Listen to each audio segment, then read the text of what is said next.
नमस्ते छात्रों।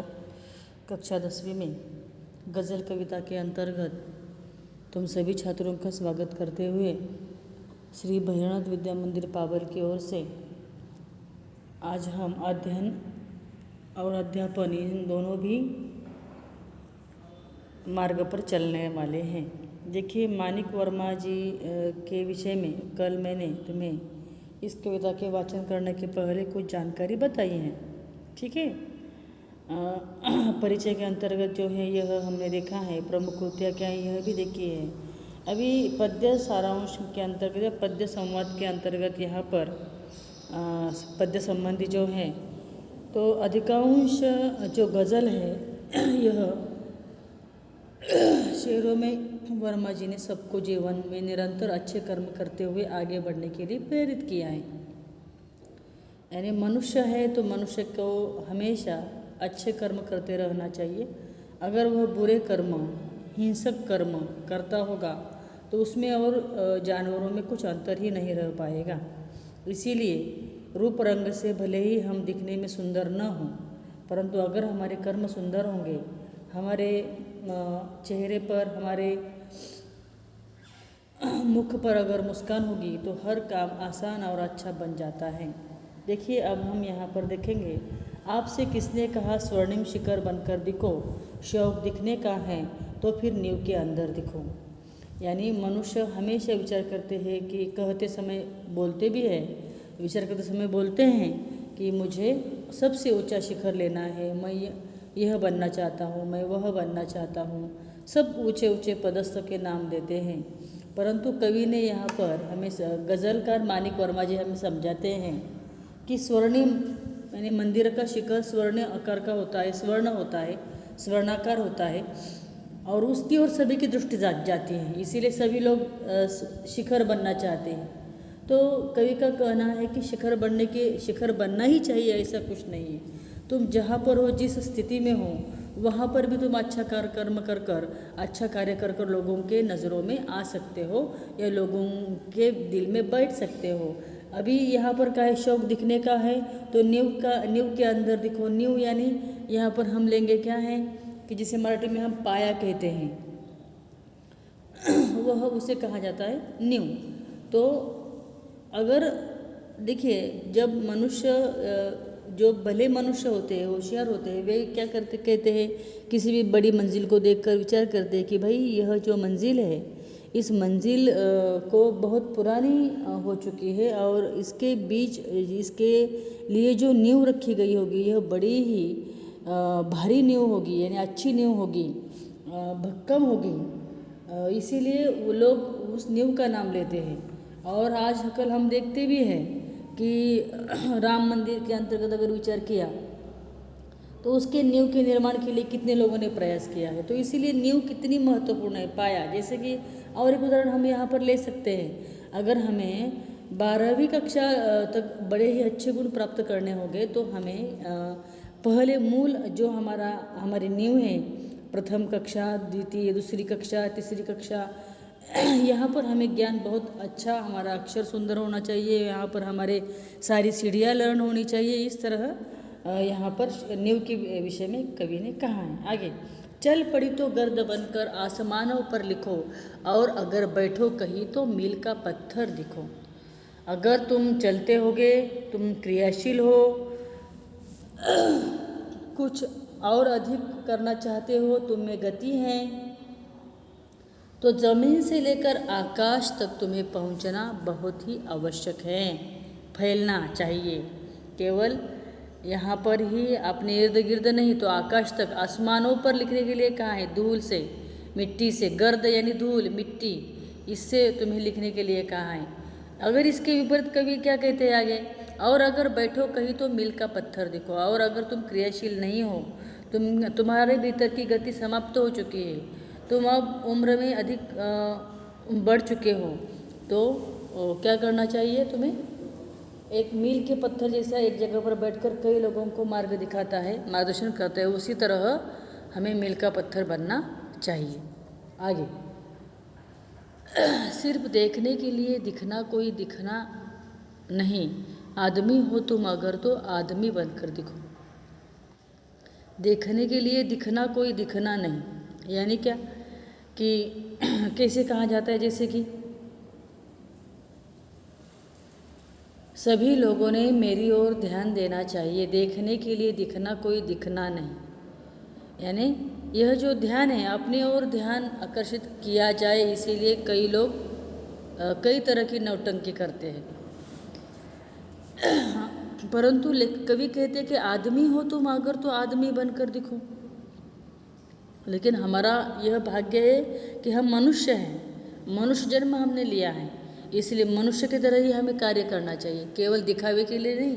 कई लोग दिखावे के लिए ढोंग रचते हैं, मैं ऐसा हूँ, मैं वैसा हूँ, लोगों के सामने एक होता है और मन में दूसरा होता है। यहाँ पर कवि ने शॉर्टकट में कहा है कि अगर तुम आदमी हो ना तो आदमी की तरह ही रहो। फिर आदमी में क्या होनी चाहिए, मनुष्य के मानव या आदमी में आदमी के प्रति प्रेम होना चाहिए, आदमी के प्रति एक आदर होना चाहिए। इसीलिए कहा है अगर तुम आदमी हो तो आदमी बनकर दिखो।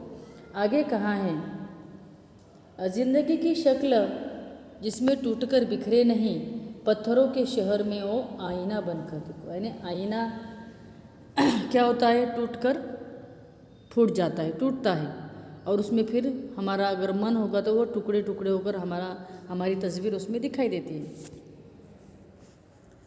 जिंदगी की शक्ल जिसमें टूटकर बिखरे नहीं, यानी हमारी जो जिंदगी है, हमारा जो जीवन है, यह इस तरह होना चाहिए कि भले हम पर कितने भी किसी ने आघात क्यों न किए हो, परंतु हम अगर सच्चे मार्ग पर चलते हैं और हमारा मार्ग सत्य पर है तो हमें इन्हें किसी भी बुरी नज़रों से या बुरे आघातों से टूटकर बिखरना नहीं चाहिए। पत्थरों के शहर में, पत्थर है ऐसा शहर कि जहाँ पर कठोर दिल लोग हैं, उनके प्रति हमें वहाँ पर सहानुभूति दया का निर्माण करना है, यानी प्रतिकूल परिस्थितियों का हमें मुकाबला करना है, सामना करना है। इसीलिए आईना वहाँ पर बनना है कि पत्थरों के ऐसे आईने को डर होता है, दर्पण को डर होता है, कांच फूट जाती है, लेकिन ऐसी स्थिति में तुम्हें यहाँ पर बनना है और तैयार रहना है। इसीलिए कहा है पत्थरों के शहर में वो आईना बनकर दिखो। आपको महसूस होगी तब हर एक दिल की जलन, जब किसी धागे सा जलकर मोम के भीतर दिखो। अभी मोम यानी मेणबत्ती, तुम्हें पता है। अभी दूसरों के प्रति हमारे मन में सहानुभूति हो, इसीलिए कहा है यहाँ पर हर एक दिल की जलन तुम्हें महसूस होगी, यानी जब तुम मनुष्य के कार्य के पीछे, श्रम के पीछे कोई एक अलग तरह का विचार है और वह परिश्रम कर रहा है, पसीना बहा रहा है, तो उसके दिल की जो जलन है हमें महसूस होनी चाहिए, पता होनी चाहिए। जब किसी धागे सा जलकर, जैसे कि मोमबत्ती के भीतर एक धागा होता है और वह लगातार जलता है लेकिन समाप्त होता है, जलता है लेकिन समाप्त होता है, परंतु जलते समय वह दूसरों को रोशनी देकर जलता है। तो उसी तरह मोमबत्ती का, मोम का उदाहरण देकर हमें जलने के लिए कवि ने यहाँ पर कहा है, यानी दूसरों के काम आकर हमें धीरे धीरे समाप्त होना है, जलना है। एक जुगनू ने कहा मैं भी तुम्हारे साथ हूँ, वक्त की इस धुंध में तुम रोशनी बनकर दिखो। एक जुगनू यानी रात के समय जो लाइट का कीड़ा होता है ना, उसे जुगनू कहा जाता है। तो वह कब दिखता है हमें, घना अंधियारा होगा तो वहीं पर वह चमक पड़ता है, थोड़ा सा प्रकाश क्यों ना हो चमक पड़ता है, बेहद खुशियाँ हमें होती हैं। लेकिन वह अंधियारे में अचानक यकायक चमक दमक कर हमें क्या सीख देता है कि मैं तुम्हारे, अंधियारे को कहता है कि मैं तुम्हारे साथ हूँ, डरो मत। यानी मुसीबतों में हमें निराश नहीं होना चाहिए, अज्ञान रूपी अंधियारे में हमें निराश नहीं होना चाहिए, हताश नहीं होना चाहिए।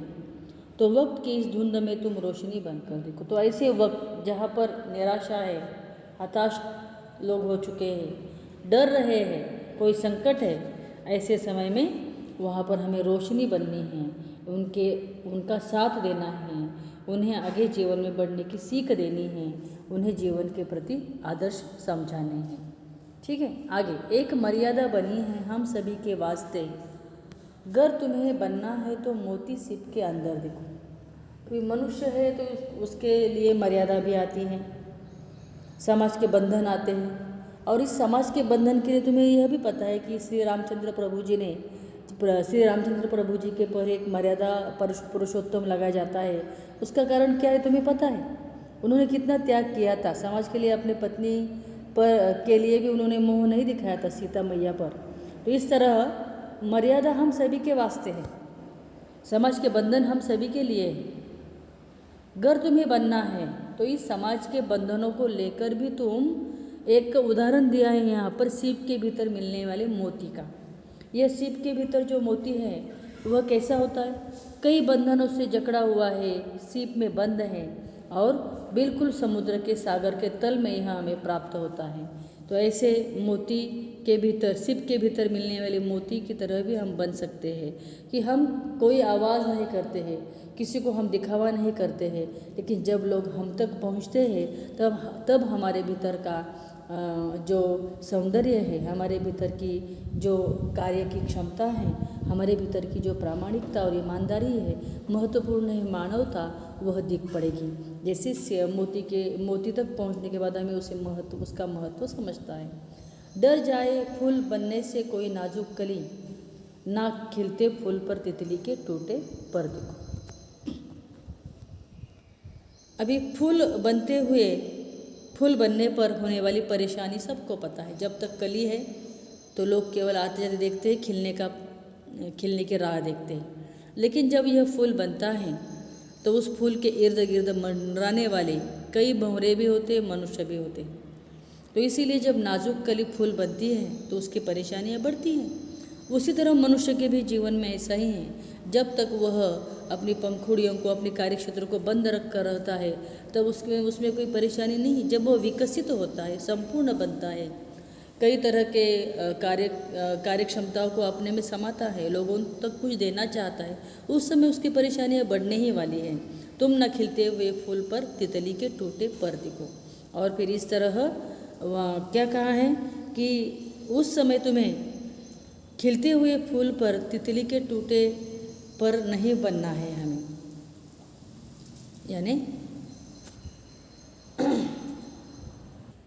यानी हमें यहाँ पर तितली जो है, यह तितली विकसित हुए खिले हुए फूल पर आकर मंडराती है और एक दिन इतना वह वहाँ इर्द गिर्द फिरती है कि वह टूट कर वहाँ पर उसके पर गिर जाते हैं।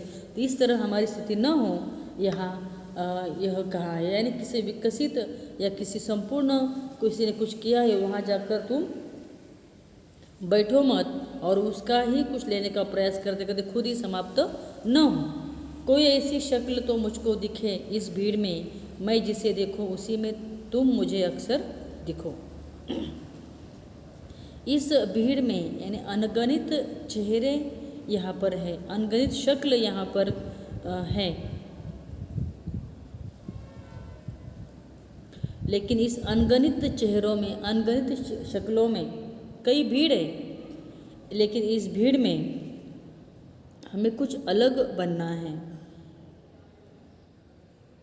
इस भीड़ के प्रति हमारे मन में कुछ अलग बनने की इच्छा होनी चाहिए।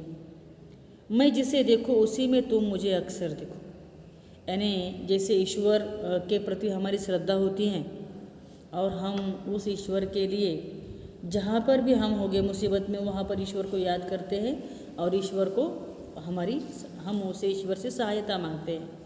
तो इस ईश्वर, जैसे ईश्वर सारे जगत में समाया हुआ है, उसी तरह मैं जिसे देखो उसी में तुम मुझे अक्सर दिखो।